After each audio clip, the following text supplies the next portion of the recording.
Mathematics is the science that deals with the logic of shape, quantity, and arrangement.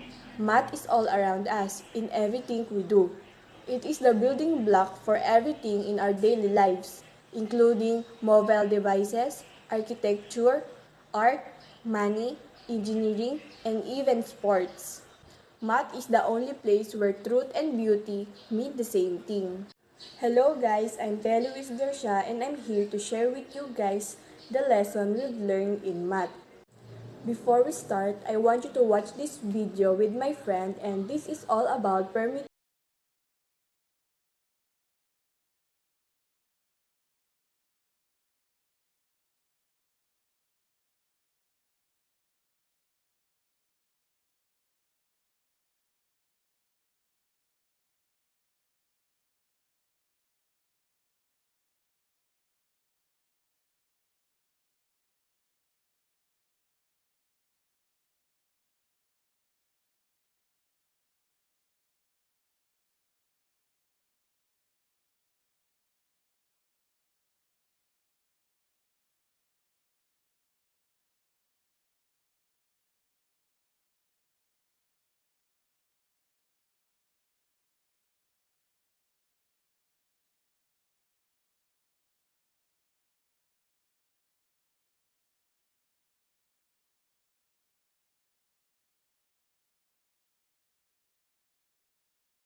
Patterns refer to a usual types of procedures or rules that can be followed.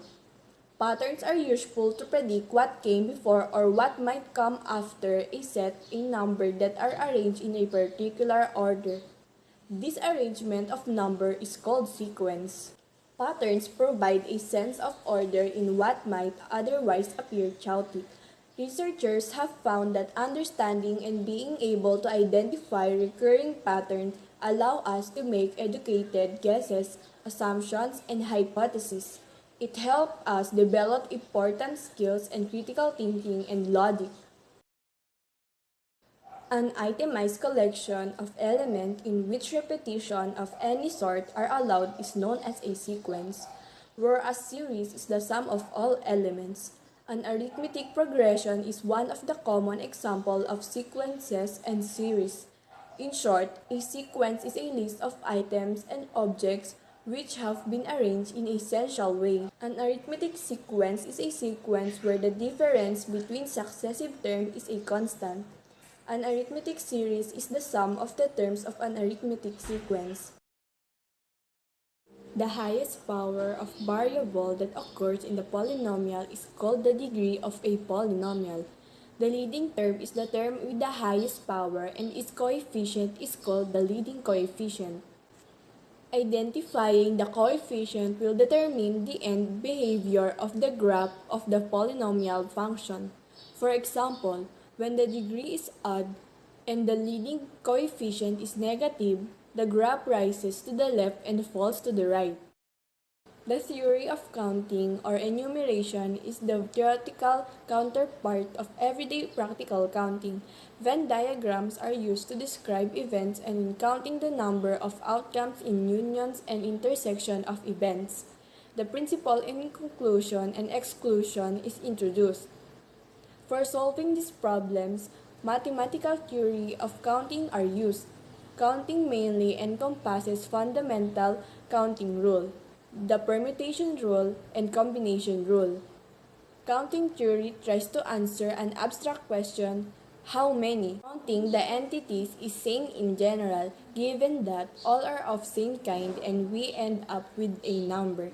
Second is the stable order principle, which states that the tags must be used in same order and that the same tag must be used for each count. Measures of central tendency help you find the middle or the average of the dataset. The three most common measures of central tendency are the mean, median, and mode. The mode is most frequent value. The median is the middle number in a ordered dataset. The mean is the sum of all values divided by total number of values. The mean is the most frequently used measure of central tendency because it uses all values in dataset to give you an average. For data from skewed distributions, the median is better than the mean because it is influenced by extremely large values. The mode is the only measure you can use for a nominal or categorical data can't be ordered. Range defined as a single number representing the spread of the data. Standard deviation defined as a number representing how far from the average each score is. Variance defined as a number indicating how spread out of data is.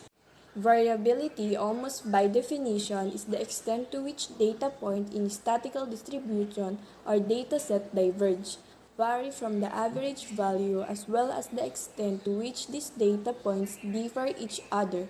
In financial terms, this is most often applied to a variability of investment return. And that's all I've learned. Thanks to our teacher, Sir Marcon Villaflor, for teaching and guiding us in all of this. Once again, mathematics is the abstract key which turns the lock in the physical universe.